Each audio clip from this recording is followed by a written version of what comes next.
ada kuasa, ada mujizat yang terjadi. Karena Kau sudah janji Tuhan, di akhir zaman Kau akan buat sebuah perbedaan. Orang yang sungguh menghormati Engkau dengan orang yang hanya datang sekedarnya untuk mencari pertolongan-Mu. Tapi biarlah mereka yang mengalami Engkau secara pribadi, mengalami perjumpaan dengan Engkau. Hari ini juga aku berdoa, ada mujizat kesembuhan, ada pertolongan keuangan, ada pembebasan, ada pelepasan yang terjadi. Terima kasih Bapa, terima kasih. Materaikan dengan kuasa darah anak domba setiap doa firman akan terus didik dewasakan kami Tuhan, sehingga kami bukan hanya bertumbuh, tapi kami boleh menghasilkan buah. Buah kami boleh senangkan hati Tuhan.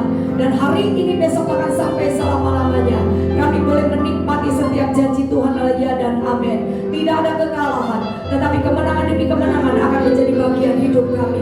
Terima kasih Bapak, apapun yang terjadi dari awal pertengahan sampai akhir ibadah, tidak ada yang dimuliakan di sini kecuali Engkau. Oleh sebab itu sepakat bersama-sama kami kembalikan segala pujian, segala hormat, kemuliaan hanya bagi Tuhan. Di dalam nama Tuhan Yesus yang siap dengan firman, sama-sama katakan amin. Shalom. Tuhan Yesus luar biasa, amin. Salam kiri kanan, katakan Engkau juga luar biasa. Terima kasih ya, ekipnya luar biasa ya. Nah saudara tahu bahwa ketika saudara di tempat ini kita bukan orang biasa. Kita ini orang-orang yang luar biasa. Katakan amin. Ya, coba lihat wajah kiri kanan, katakan ayo bersinarlah. Mama, ayo bersinarlah, gitu ya. Sekalipun ada masalah persoalan yang terjadi, tetap bersinar buat Tuhan. Amin.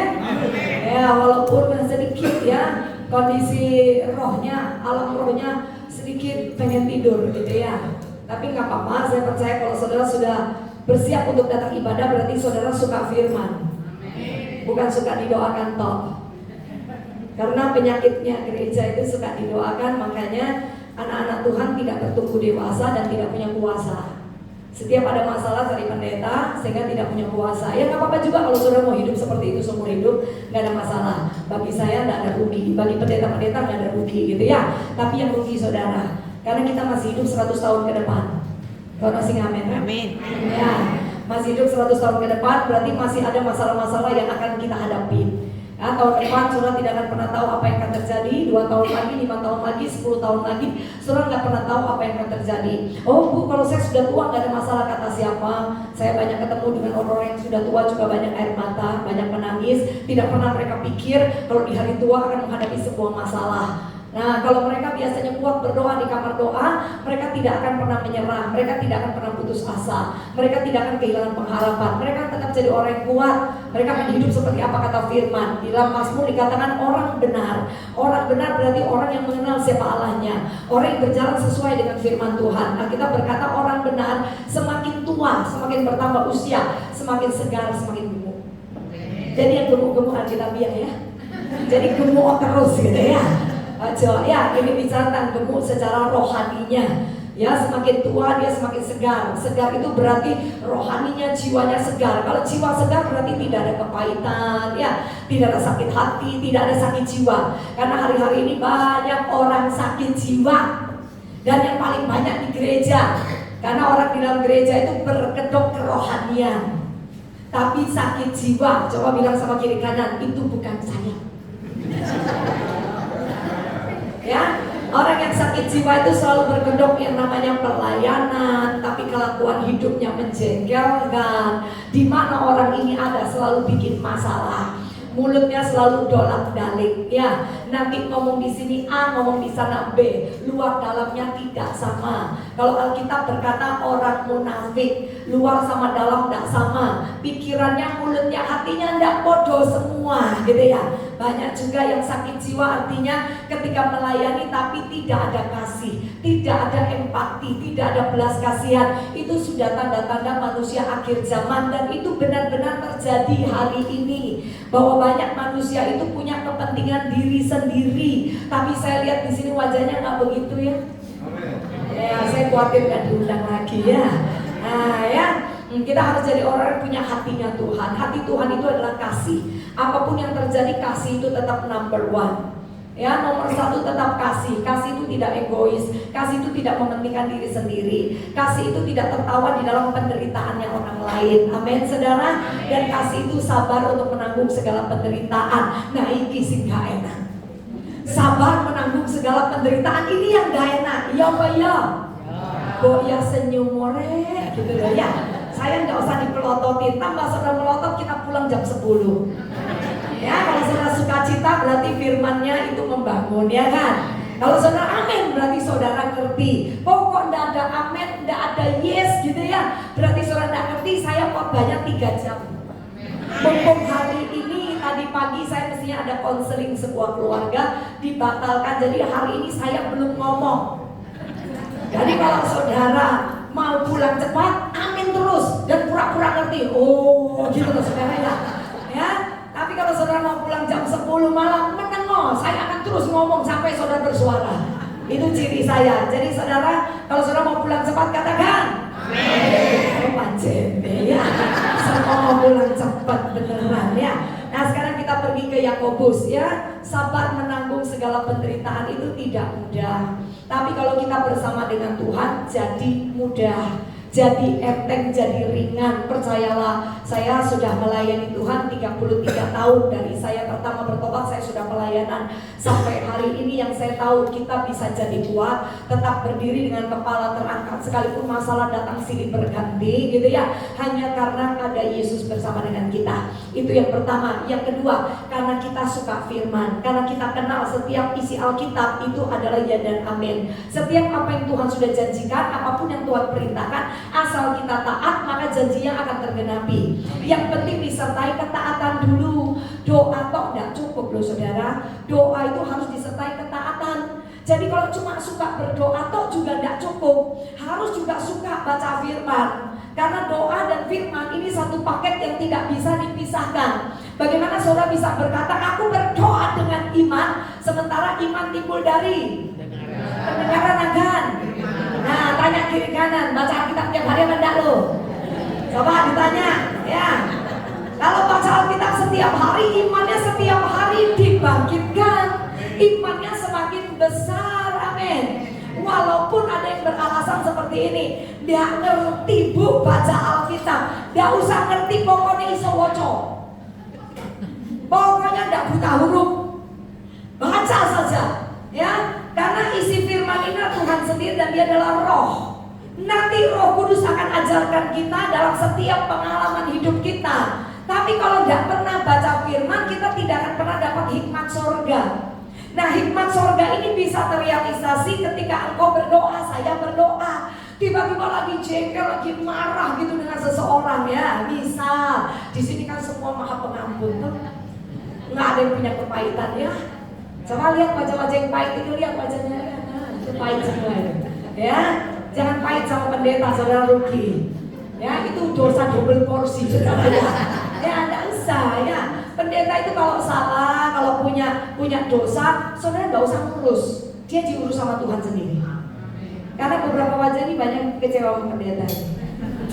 Ya, nah itu yang namanya hamba Tuhan nggak usah diurus saudara. Karena kalau kita hamba Tuhan sudah berani khotbah, tapi tidak hidup di atas kebenaran firman yang kita khotbahkan, nanti yang ngurus Tuhan. Dan Yakobus 3 dikatakan, orang yang mau mengajar, yang mau jadi guru, itu akan dituntut 2 kali lipat lebih banyak daripada saudara yang mendengar. Jadi saudara nggak usah bingung dengan khotbah saya. Kalau keras pun saudara nggak usah bingung. Oh bosnya apa iya tak Ibu Valen lakukan? Nggak usah ngurus.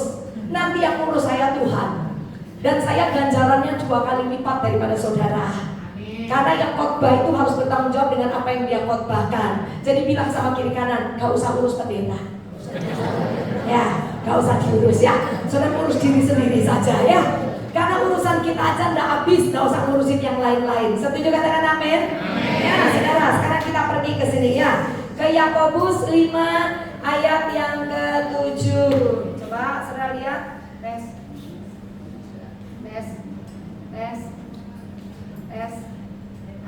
Mic-nya pingsan. Mic-nya pingsan. Ya, coba makasih. Tes, nah, thank you ya. Coba Yakobus 5 ayat yang ke-7.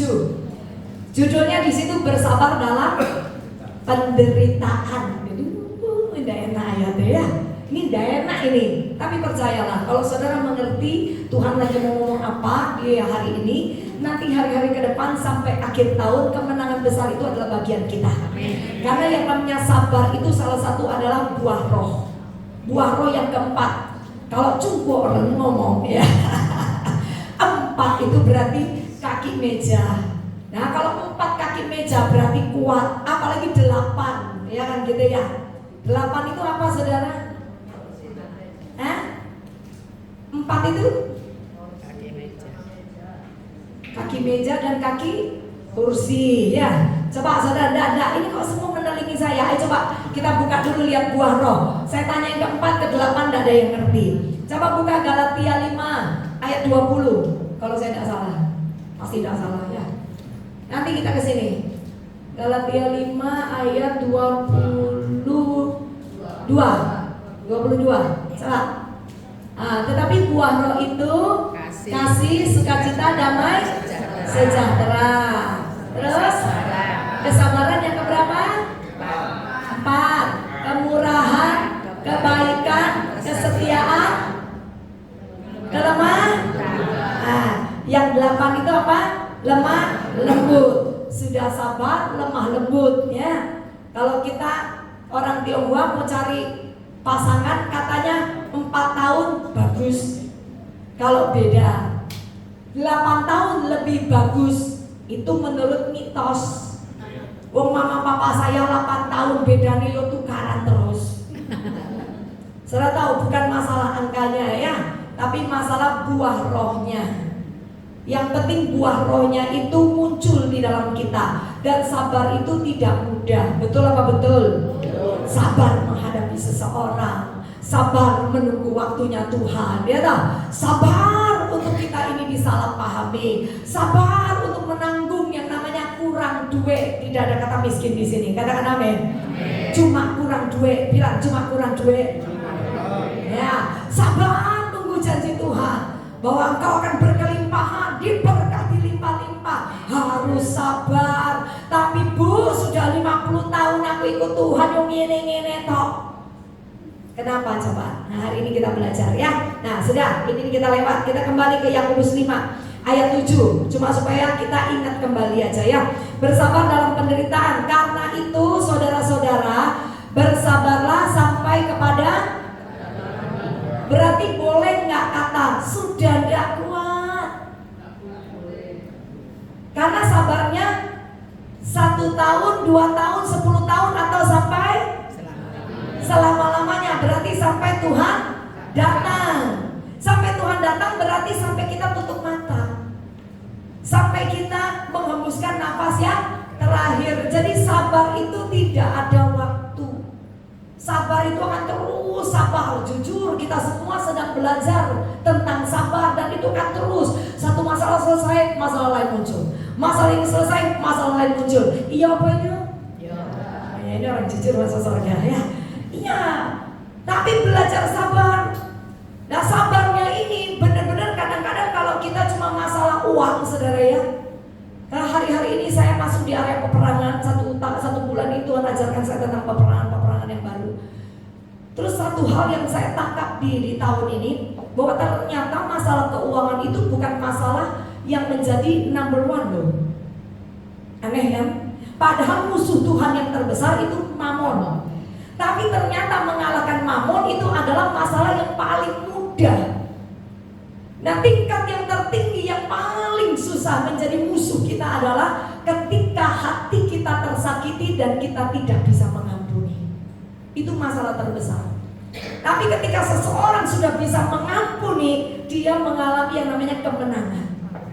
Nah jadi ya, yang hadir sore hari ini, kalau saudara masih tidak bisa mengampuni seseorang apapun alasannya, gak bisa Bu sebabnya, gak bisa Bu sebabnya, tidak ada alasan untuk tidak mengampuni.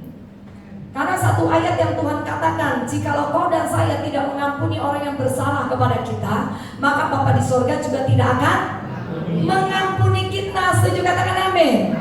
Dan jangan saudara berpikir saya berdiri di sini tidak selalu belajar mengampuni. Oh, kadang-kadang pengen tak bedil lah ya saudara. Serius saudara. Ya, kadang saya mikir saya nggak nyampe hidupnya saya itu masalahnya di mana gitu kan ya. Tapi saya kan diem selalu. Namanya hamba Tuhan kan tidak boleh berkelahi. Kalau jemaat enakmu. Ya tidak boleh loh ya. Pendeta yang tidak boleh berkelahi, ya jemaat tidak boleh berkelahi. Sama-sama anak Tuhan. Namanya anak Tuhan kan punya DNA Kristus. Yesus tidak pernah berkelahi, tapi selalu disalahpahami, selalu difitnah ya, selalu dikepoin. Jadi kalau hidupmu dan saya hari-hari ini dikepoin orang, difitnah orang, dikata-katain orang, bilang sama kiri kanan, bener kamu anak Tuhan.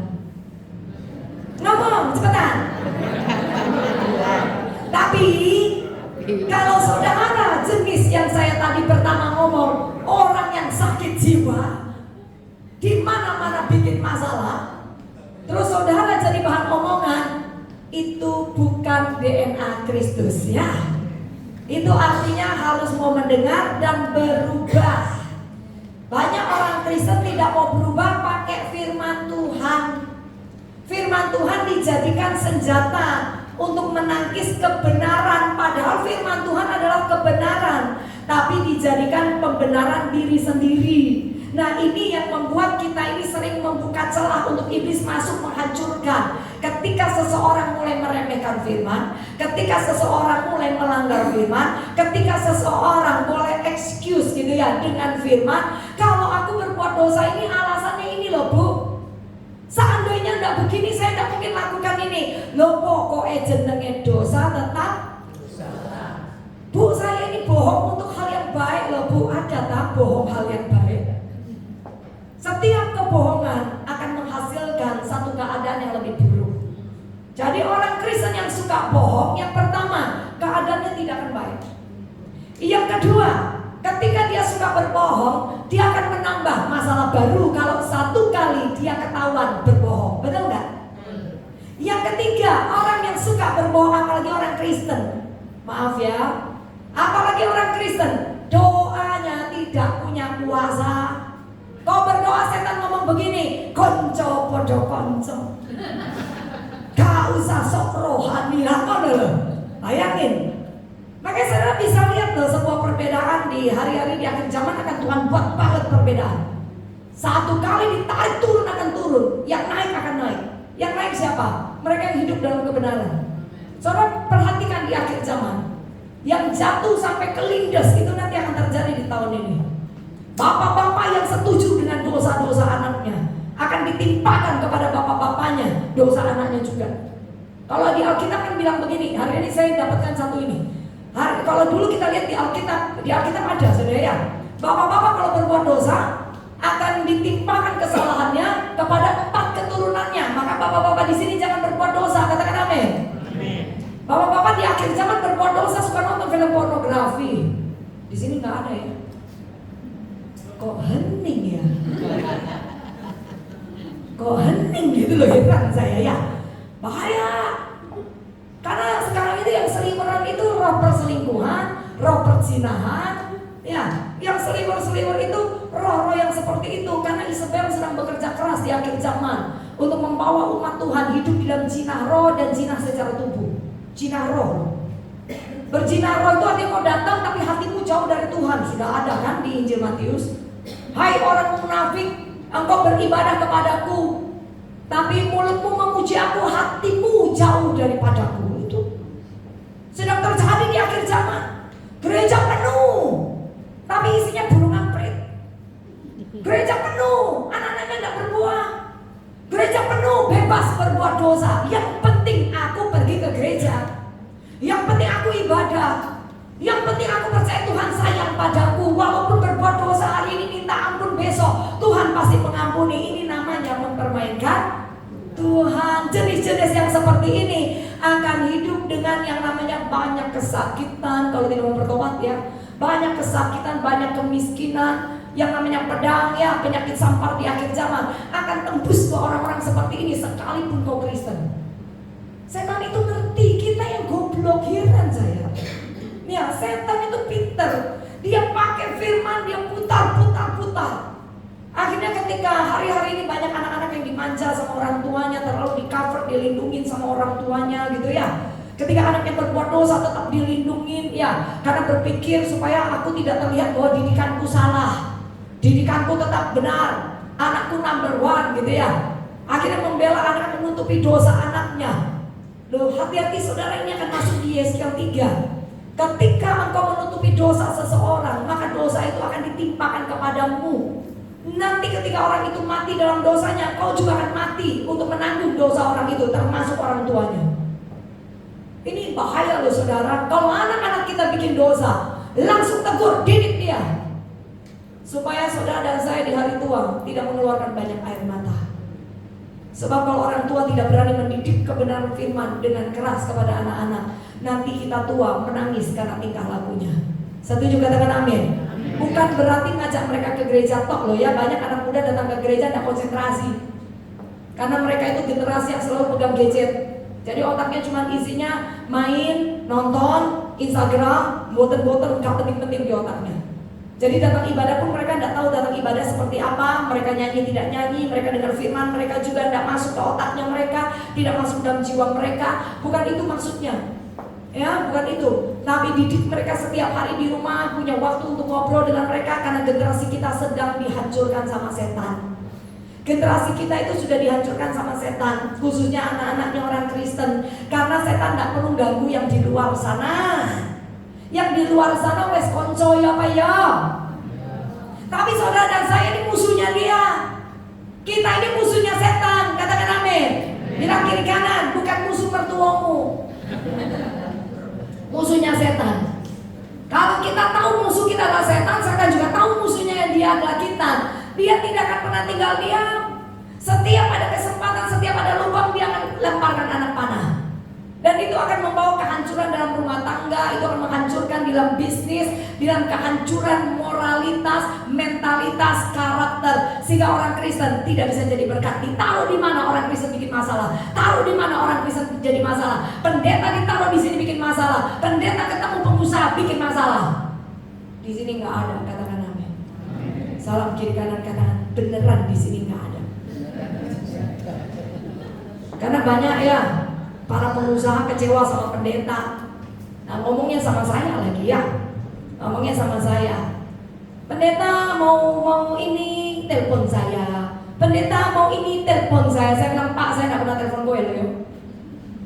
Saya pendeta yang beda, saya nggak pernah ngeluh sama pengusaha. Saya nggak pernah mengeluh kepada siapapun. Jadi kalau Pak ngomong begini, saya beda loh ya. Saya ngomong jelas ke depan dia ya. Enggak Bu, justru saya curhat sama Bu Panen. Loh, tapi kok curhatnya be pendeta? Sudah malu saya dengernya. Nanti kontrakan rumah telepon saya, nanti yang namanya anak sekolah telepon saya. Saya bilang, kamu tinggal bilang tidak punya uang, wis beres sih. Lo bohong lah Bu, aku pengusaha. Saya bilang kalau gitu saya tidak tergerak untuk memberkati. Gampang saya timbang kamu ngomel-ngomel di belakang. Loh jare Bu, kalau tidak melayani hamba Tuhan berdosa. Lah aku udah kirim uang, nanti aku udah diberkati, berarti goblokmu tak nulis beres. Ya benar sih. Soalnya kan bukan Tuhan untuk menolong seseorang sekalipun dia pendeta. Kok hening ya, heran saya. Kakak pulang dah. Katakan amin. Amin. Nah iyalah saudara ya. Nah, saya bilang kamu tinggal bilang tidak, daripada kamu ngomel di belakang, sebenarnya kamu menutup pintu berkatmu. Kamu tidak memberi dia, bukan berarti kamu ditutup pintu berkatnya. Tapi kamu ngomel di belakang orang itu dan menjelekkan dia, berarti kamu ditutup pintu berkatmu. Saudara bisa nangkap maksud saya? Saudara memberkati, saudara diberkati. Tidak memberkati, saudara juga bisa memberi di tempat yang lain dan saudara diberkati, betul nggak? Tapi ketika kau sudah memberkati, kau membicarakan orang itu di belakangnya dia, sama dengan apa? Memberi tangan kanan, tangan kiri tidak boleh tahu seharusnya, tahu? Tapi akhirnya orang-orang tahu, dan kau mulai memburukkan orang, dan orang-orang tahu bahwa kau memberi. Akhirnya apa yang terjadi? Kau menutup pintu berkatmu. Makanya saya bilang harus kita pintar ngerti firman. Tidak ada keharusan saudara memberkati saya, karena yang memberkati saya Tuhan. Jadi bilang sama kiri kanan, tidak harus memberkati Bu Valen, tidak harus bilang. Ayo ngomong. Gampang sih? Ya. Karena yang memberkati saya Tuhan. Dan yang memberkati saudara itu adalah Tuhan, bukan siapa ataupun di mana saudara menaruh berkat. Tapi ketika saudara percaya kepada firman, setiap kau menabur, kau akan menuai. Ya taburlah dengan hati yang rela dan sukacita. Jangan tidak mau menabur, ya tidak usah daripada ngomel, karena kau menutup pintu berkatmu. Bisa tangkap sampai di sini? Amin ya. Pengen kaya? Cuma 3 yang ngomong. Pengen kaya? Bilang sama kiri kanan, ngaku ini wes kaya. Kau bilang, ayo ngomong, gitu loh perkataan iman. Daripada didoa, mending ngomong gitu loh saudara ya. Ya ayo. Karena itu saudara bersabarlah sampai kedatangan Tuhan. Sesungguhnya petani menantikan hasil yang berharga dari tanahnya. Dan ia apa? Sabar sampai telah turun hujan musim gugur dan hujan musim semi. Saudara dengar baik-baik, ada dikatakan menantikan hasil yang berharga. Tapi yuk saya coba ajak berpikir, jangan cuma dengar tapi berpikir supaya pinter. Karena firman itu bukan saudara dengar keluar kanan, masuk kanan keluar kiri, atau masuk kanan keluar kanan lagi. Masuk kanan keluar kanan lagi, saudara ngerti enggak? Kalau senyap belas. Ya. Ada beberapa yang lihat lihat saya sampai begini. Ini pendeta kok ayu tapi galak ya. Berau ya saudara ya. Daripada nggak ada yang muji diri sendiri bagus ya. Daripada saudara mengutuki diri, lebih baik memuji diri. Berarti saudara setuju dengan Tuhan, kau ada ciptaan yang terindah. Amin. Ya saudara. Nah ada kata menantikan hasil. Namanya menantikan hasil berarti kan pernah menabur benih. Nah menabur benih tidak melulu bicara tentang uang saja. Dulu ibu rohani saya bilang begini, kalau kamu mau menerima berkat uang, tabur uang. Semakin kepengen banyak uang, nabur lebih banyak. Tapi saya sekarang kasih tambahan, kalau digerakkan Tuhan. Karena ikut Tuhan bukan gambling. Alkitab bukan untuk gambling, bukan untuk kita taruhan.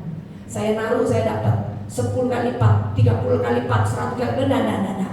Kalau Tuhan suruh, atau misalnya ada pengumuman gereja, saudara memang harus tunduk kepada aturan gereja, ya kan? Saudara pengen nabur.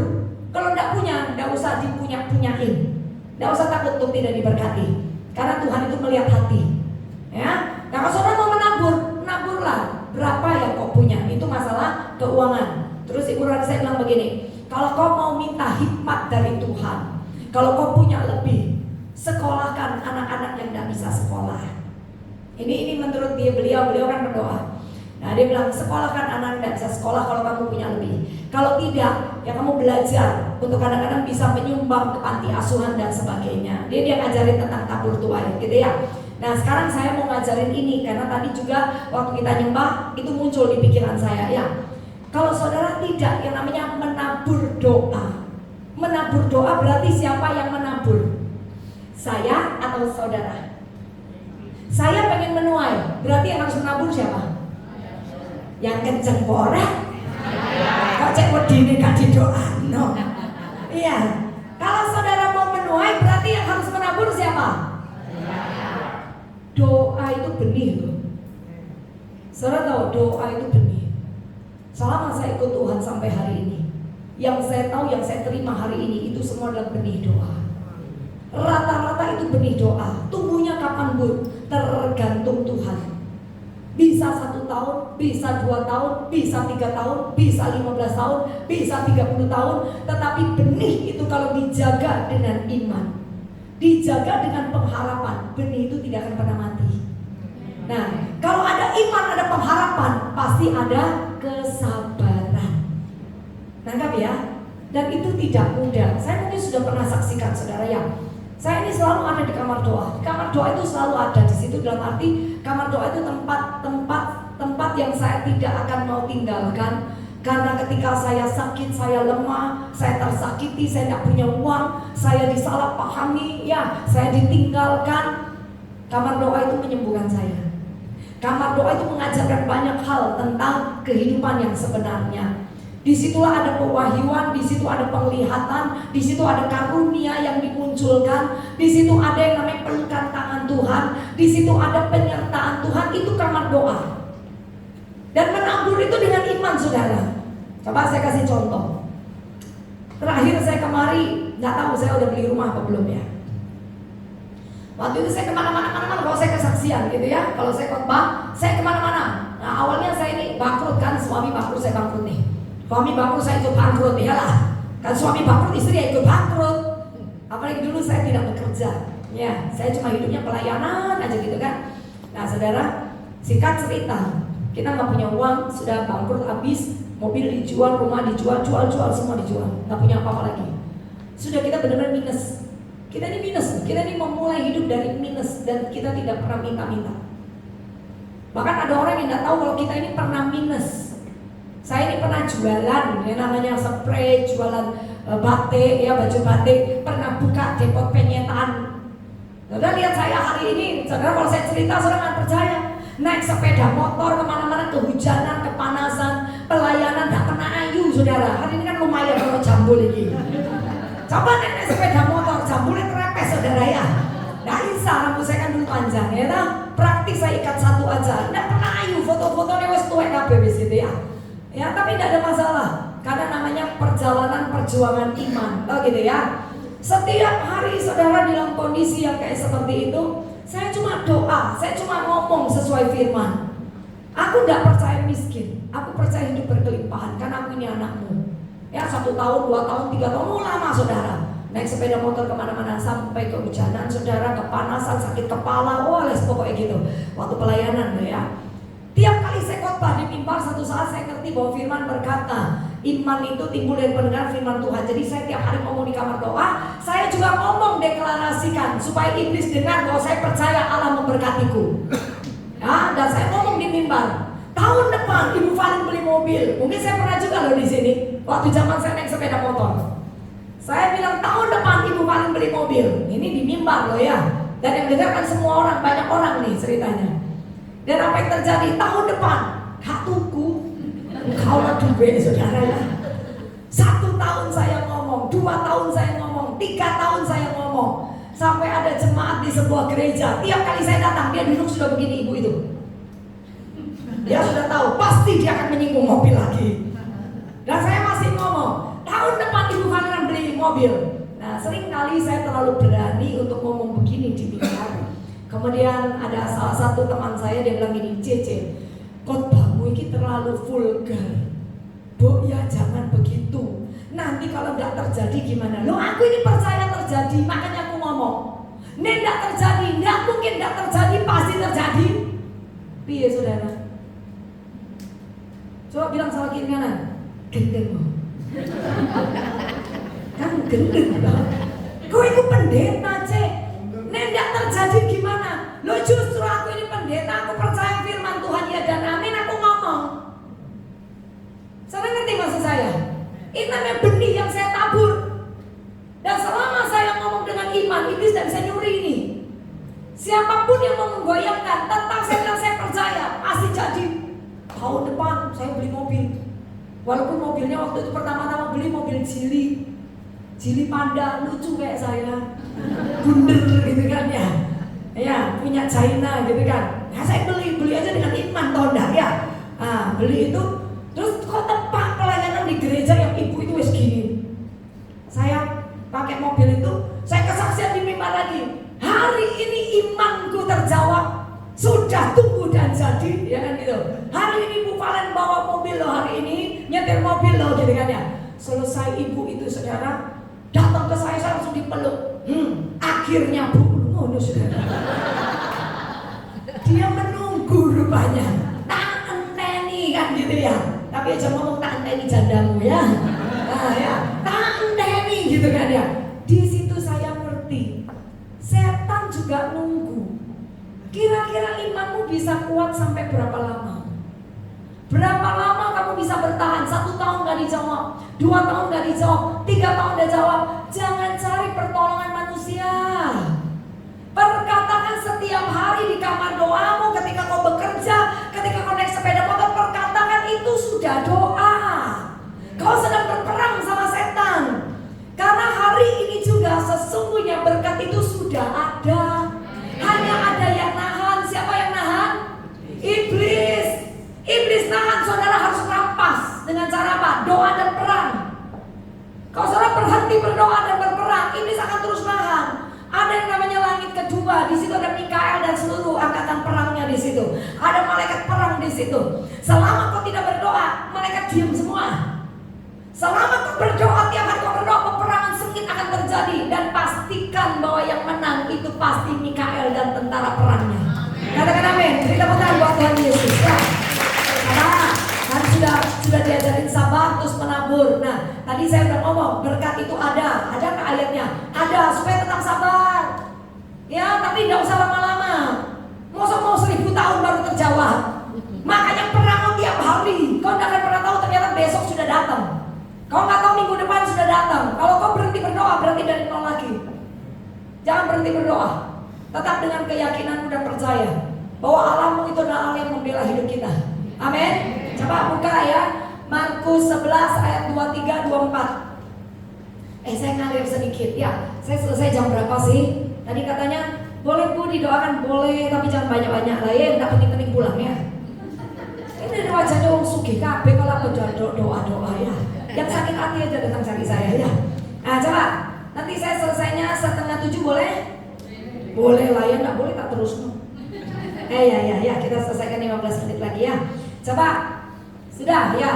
Aku berkata kepadamu, sesungguhnya barang siapa berkata kepada gunung ini, beranjaklah dan tercampaklah ke dalam laut, asal tidak bimbang hatinya, tetapi percaya bahwa apa yang dikatakannya itu akan terjadi, maka hal itu akan terjadi. Ini Tuhan Yesus ngajarin murid-muridnya. Aku berkata kepadamu, sesungguhnya barang siapa berkata berarti mulutnya ojo bisu, ngomong doa, ojo terus doa dalam hati. Itu loh Tuhan suruh ngomong, karena ada oknum lain yang harus dengar, namanya iblis. Harus ngomong, ojo pinter ngomel toh, pinter ngomongin orang toh, pinter kepoin orang toh. Mulai belajar ngomong apa yang kau percaya di dalam doamu, dalam keseharianmu. Itu akan mempercepat waktu Tuhan menjawab doamu dan saya. Katakan amin. Karena tingkap langit itu sudah terbuka, berkatnya sudah ada. Yang nahan itu si jahat. Ketika kau berperang dengan perkataan firman itu seperti pedang, itu akan bak habis musuhmu. Ini kuasa doa yang bekerja. Ayo kita sama-sama lakukan. Saya juga terus lakukan sampai hari ini. Karena hidup itu setiap hari peperangan. Katakan amin. Iblis kapan saja dia bisa mencuri di situasi tertentu, kesempatan tertentu dia akan curi. Dan yang terlemah dalam keluargamu itu akan dihancurkan. Makanya seisi rumah harus belajar berperang. Minimal bisa berdoa, minimal punya suara, ya. Minimal ketika berdoa itu ngomong aku percaya. Ojo bisu. Kadang suami istri duduk bersama, suami bilang gini, mama yang berdoa, ibu yang berdoa, noni yang berdoa, lalu bapak elawai bisu. Betul ya, bapak bisu ya. Bapak juga harus berdoa. Kalau dua sepakat minta dalam nama Yesus, maka Tuhan menjawab doa. Ada kan ayatnya? Katakan amin. Suami istri berdoa, ditambah anak mantu cucu berdoa bersama, besar kuasanya. Kami dulu sepakat, selalu berdoa sepakat. Kemudian doanya sendiri-sendiri tetap ada. Kadang kita sepakat, sepakatnya kadang lo gak sepakat. Lo serius? Nah ini Tuhan bilang kalau kau berkata, maka jadi tuh. Iya toh?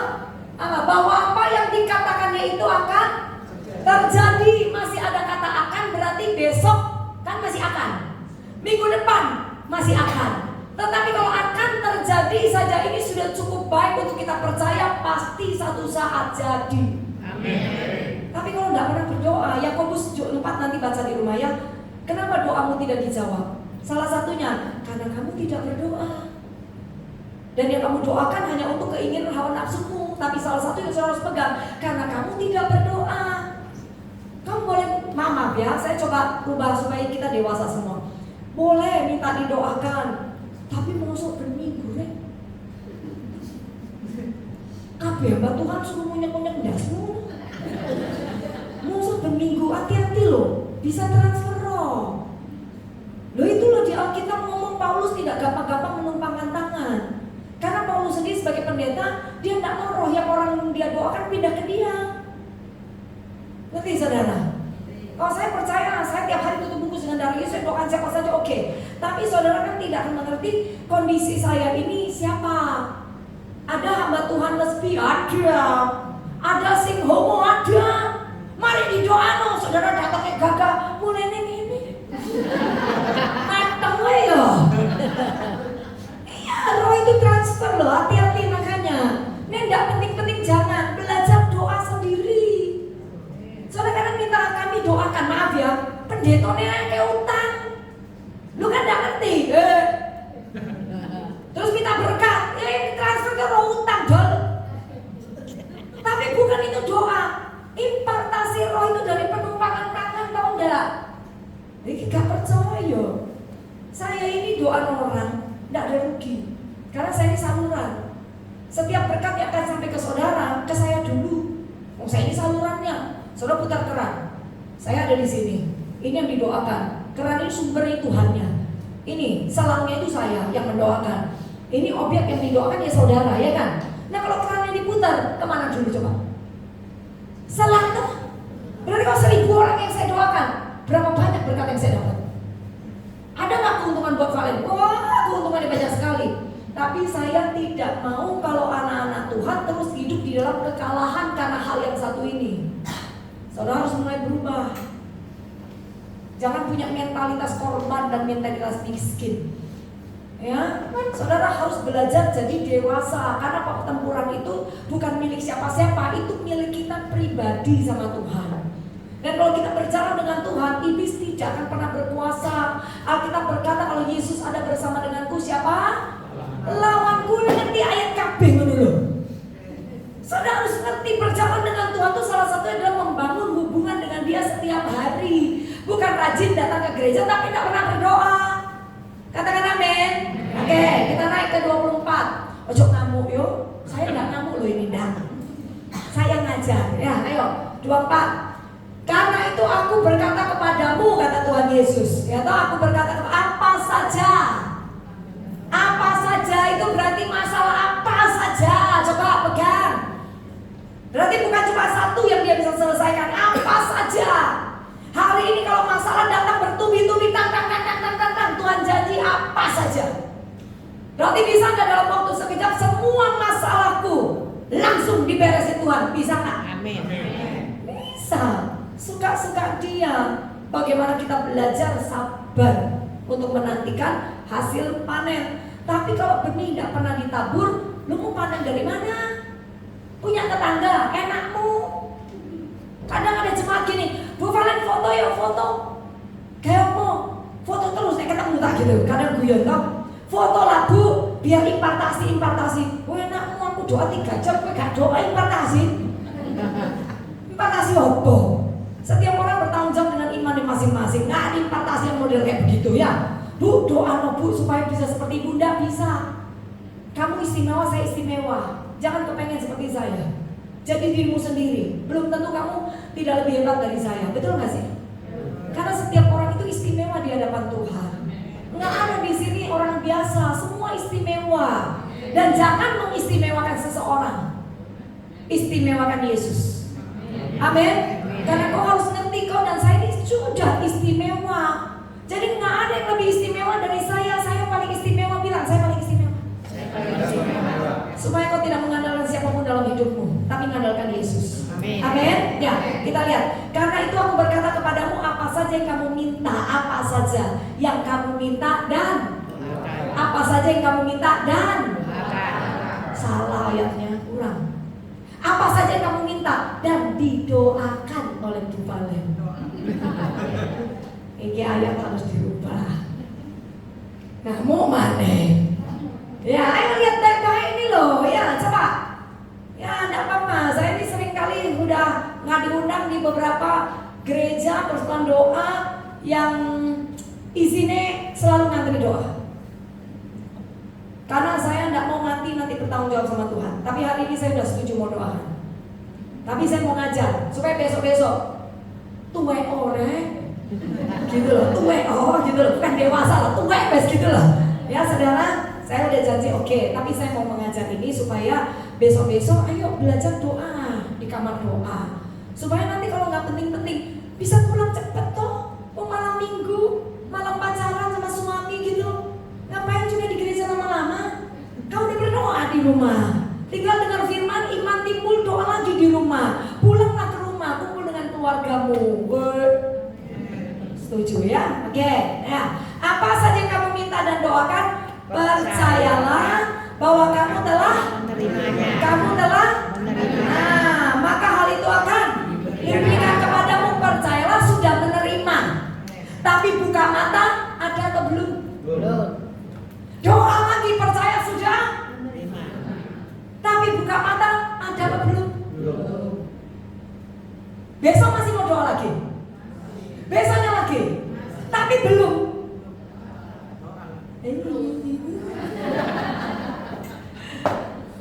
Pokoknya jawabnya rohani wis ya. Doa lagi, doa lagi. Nah, saudara ya. Nah, ini yang paling panjang saya doanya ya. Mau punya rumah ya. Mau punya rumah, sudah habis rumah, enggak punya mobil, enggak punya semua, enggak punya wis, enggak punya semua, saudara ya. Kita kontrak. Enggak ada yang tahu, kita enggak pernah ngomong, saya kontrak. Enggak salah ya. Bu, tinggal di mana? Di sini. Sejak kalau ada yang kepo paling tanya, kontrak apa beli Bu? Itu kepo. Itu enggak ada kerjaan namanya ya. Nah, enggak ada yang tahu juga ya toh. Tapi saya berjuang, saya bilang, Tuhan, saya hamba-Mu. Saya percaya firman. Saya miskin selamanya nggak masalah, karena saya dari kecil sudah miskin. Saya udah lahir dari keluarga miskin. Tapi aku sekarang anak-Mu, dan setiap kali aku khotbah, itu yang aku khotbahkan tuh apa yang aku percaya. Jadi satu hal, Tuhan, jangan biarkan firman-Mu ini jadi dicela orang ya hanya karena saya. Jangan sampai nama-Mu dipermalukan hanya karena saya. Jadi saya percaya apapun yang sudah aku katakan pasti jadi. Salah satu yang aku minta, rumah Bapak. Saya tidak pernah minta khusus begitu kalau sudah mengalir gitu ya. Tapi waktu itu benar-benar saya harus punya rumah. Saya harus punya rumah, saya tua, tidak mau ngerepotin anak. Saya pengen punya rumah supaya saya bisa istirahat. Dan saya nggak perlu Tuhan rumah besar-besar banget, pokoknya rumah besar-besar banget kan saya nggak perlu, tapi saya perlu besar. Ya, tiba-tiba ada angka 3M. Saya teliti lagi, 300 juta mungkin ya. 3M. Ya sudah, saya pegang. Baik Bapak, 3M. Tiap hari saya doa. Saya bilang, Bapak terima kasih, 3M pasti aku beli rumahnya. Ono duit Bu waktu itu. Kalau no minus, nggak ada uang. Tapi saya ngomong ke suami saya, kita akan beli rumah 3M.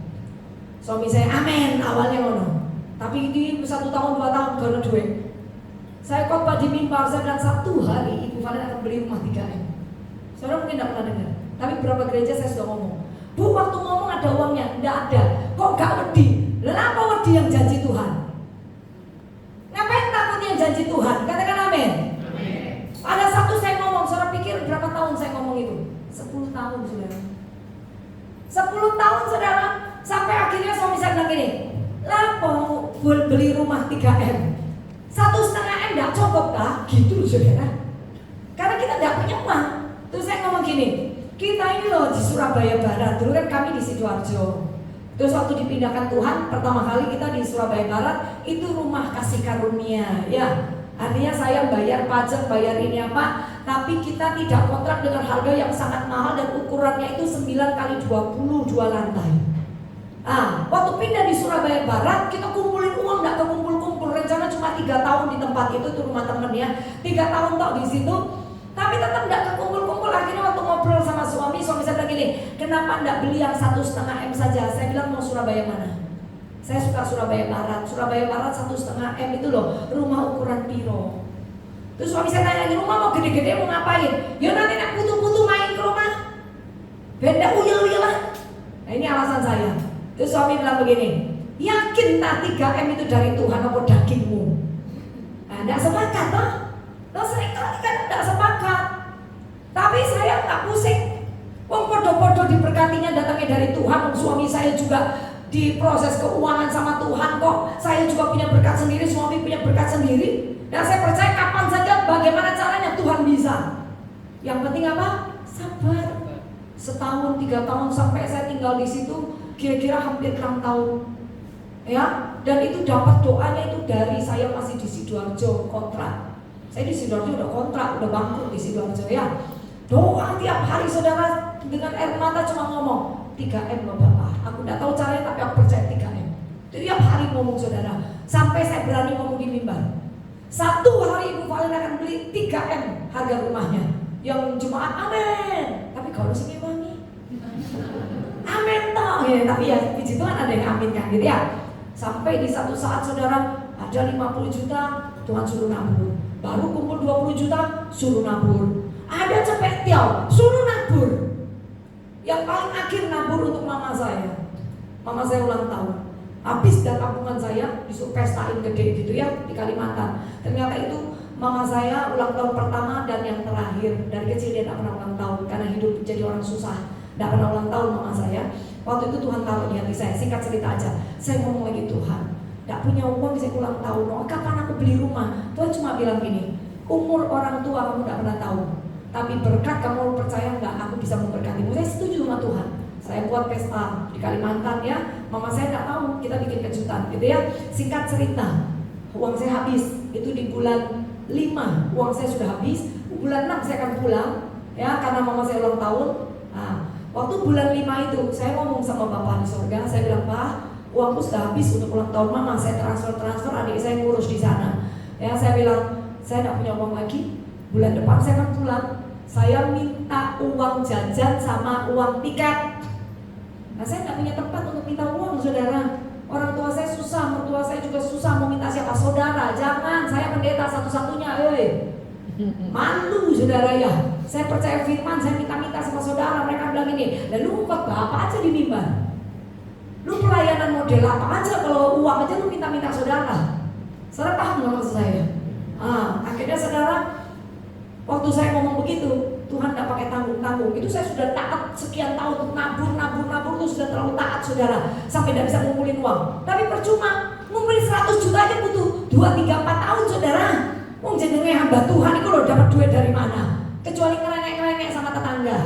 Dan saya untuk urusan doa tidak pernah dirampok. Saya tidak pernah jual karunia doa. Saya tidak pernah terima. Saya doain perusahaan, doain orang sakit, orang mau mati juga. Saya doain orang konseling pernikahan, udah mau cerai. Malu lu saudara, konseling orang sudah mau bercerai terima amplop. Gila nih, orang udah mau bercerai kita konseling tuh terima amplop. Orang udah duka hati, sakit hati, kita masih terima. Belum lagi di rumah sakit yang sekarat. Sudah didoakan saudaranya kasih angpau, bayar rumah sakit aja mahal. Masih nego nerimanya. Saya tidak bisa. Saya udah janji sama Tuhan, tidak pakai terima. Kalau mau terima, dari dulu saya udah beli rumah, yo.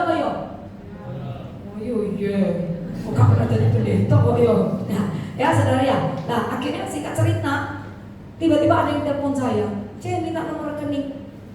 Saya bilang mau buat apa? Wis aja minta nomor rekening. Aku mau kirim perpuluhan. Saya bilang perpuluhan ke gereja, jangan ke saya, tidak boleh. Dia bilang aku mau kirim perpuluhan C, Tuhan suruh. Sungguhan tak Tuhan suruh? Iya C, kamu sudah banyak nabur firman di saya. Nah ini yang saya suka. Kamu sudah banyak nabur firman di saya C. Hari ini aku diberkati, pengen kirim perpuluhan ke CC. Oh ya sudahlah, saya akhirnya kasihkan ke dia. Saudara tahu dia kirim berapa? 200 juta. Itu perpuluhan saudara, 200 juta. Sejak hari itu saudara, bulan depan ada yang kirim lagi 80 juta, bulan depan ada lagi 65 juta. Dalam waktu kurang lebih saudara, hampir 1 tahun. Di bank saya sudah ada 700 juta, tidak tahu datang dari mana saudara. Itu loh yang namanya dari Tuhan. Nggak pernah saya ngomong-ngomong kemana-mana saudara. Itu loh saudara datang dari Tuhan. Akhirnya berjalan waktu, pintu suami saya kerja dibuka sama Tuhan. Tiap bulan suami saya menerima yang namanya komisi 35 juta, 40 juta, 20 juta, paling sedikit 12 juta. Terus saudara, akhirnya yang minta cari rumah, bojoku. Yang kemarin kita ILM 3M, dia bilang 1,5M. 3M, 1,5M, baru kita sadar. Karena duit tukaran diisi. Goblok dia loh. Nah, akhirnya saya bilang ya sudah, Koko beriman 1,5M, saya beriman 3M. Nanti kita doa bareng. Terserah Tuhan mau jawab doa yang mana. Tuh yang Tuhan yang ngomong 3M. Sudah tak berusaha turun Tuhan 2M lah. Tidak bisa angka 3-nya itu jelas terus begitu kan. Sampai akhirnya sudah terkumpul. Sampai saudara melewati batas. Suami saya bilang gini, gak boleh omah lah. Saya kita. Iyo, ya sudah saudara pergi cari rumah. Pergi cari rumah yang milih loh suami saya. Iki ayamnya, yakin tak? Iyo, nah ini loh harga yang sudah mepet-mepet sedikit lagi saudara mau 3M saudara. Saya belum yakin tak? Loh di mana? Iki habis. Akhirnya singkat cerita, saat renovasi bangun di samping kita punya tanah kosong saudara, itu jumlah rumah saya itu benar-benar 3M. Beri tepuk tangan buat Tuhan Yesus.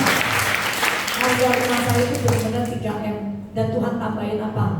Interiornya semua gratis, korden saya semua gratis, saudara ya. Sofa dikirimin orang, itu tidak saya minta. Tiba-tiba ada yang WA, tiba-tiba ada yang WA, saudara ya. Itu bonusnya. Berapa tahun nunggu nih? 10 tahun. Bilang kiri kanan, gak suwi, gak. Ya, tapi kalau tiba-tiba di tengah jalan putus, iya saudara ya. Itu 10 tahun loh saudara. Dan setelah selesai beli saudara, tahun depan pandemi. Ayo gue. Dan ini masih KPR toh. Nah, pandemi. Gak punya uang, habis semua sudah bayar. Uang mukanya 30%, apanya sudah habis, sudah gak punya duit saudara. Gak punya duit kan? Tapi Tuhan baik loh. Suami saya menang award saudara untuk MDRT karena dia kan ada di asuransi. Saya tidak nawarin asuransi ya. Suami saya di asuransi dapat MDRT 3 tahun berturut-turut. Ternyata dari perusahaan dikasih Pajero. Nah, waktu ditanya mau Pajero apa uang, kita bilang uang. Kapan cairnya? Belum tahu. Ternyata pandemi 2002 ya, 2020 itu bulan Maret semua sudah lockdown, betul tak? Kita buka tabungan, entek deh saudara ya. Sudah kosong, tidak punya uang. Bulan 4 cair saudara, 500 juta. Beri tepuk tangan. Ini saya baru tahu asli, istilahnya semakin mengalami ketika Tuhan bilang orang benar itu di masa kekeringan pun akan makan kenyang. Amin. Pandemi itu saya belajar masa kekeringan itu buat kita makan kenyang. Ketika teman-teman saya beberapa telepon, Bu, ya apa pelayanan? Tak bilang lockdown sudah di cancel setahun semua di cancel. Nanti tes, baterainya entek mana ya? Maya selesai ini yang sangat terakhir ya. Nah, dia tanya gini, ya apa pelayanan? Saya bilang sudah lockdown, semua sudah di cancel. Ibu hidupnya gimana? Ya hiduplah, hidup gimana? Maksudnya piye? Nah, ibu ini kan hamba Tuhan sih. Lah iya aku hamba Tuhan. Saya ngerti maksudnya. Nek gak pelayanan mangan kondi. Tapi saya sama suami sepakat. Saya pelayanan, suami kerja. Suami saya sekarang juga pelayanan, tapi suami saya kerja. Ya toh? Artinya gini, kita komitmen. Jadi pendeta tidak mau minta-minta. Kalau ada ladang yang kita bisa kerjakan, kita kerjakan. Kita tidak mau pakai yang namanya hak bangsa Lewi. Semuanya diambil. Karena saya akan menjual otoritas saya kalau saya merendahkan diri hanya gara-gara uang. Saudara seperti itu. Kalau saudara mulai merendahkan diri gara-gara uang, engkau kehilangan otoritas. Karena uang itu salah satu musuh Tuhan yang terbesar, tapi dia adalah bagian yang paling mudah untuk diselesaikan. Kalau kau dan saya tidak menyerahkan otoritas hanya karena uang. Setuju katakan amin? Jadi ayo percaya nggak? Kalau saudara berdoa sungguh-sungguh tiap hari perkataan, maka Tuhan bilang sesungguhnya kau sudah menerima dan yang kau percaya akan datang kepadamu. Amin. Beri tepuk tangan buat Tuhan Yesus. Siapa pun berdiri semua. Salam kiri kanan, katakan mari. Ya, maafkan saya panjang ya hari ini ya. Dapat berkat nggak sih? Ya, nanti pulang praktek ya. Tiap hari, saudara lagi di mobil, lagi di kendaraan, saudara lagi bergumul apa? Ciptakan dengan mulut ini. Katakan apa yang kita percaya. Katakan amin. Setiap kali saya punya masalah, saya akan ngomong,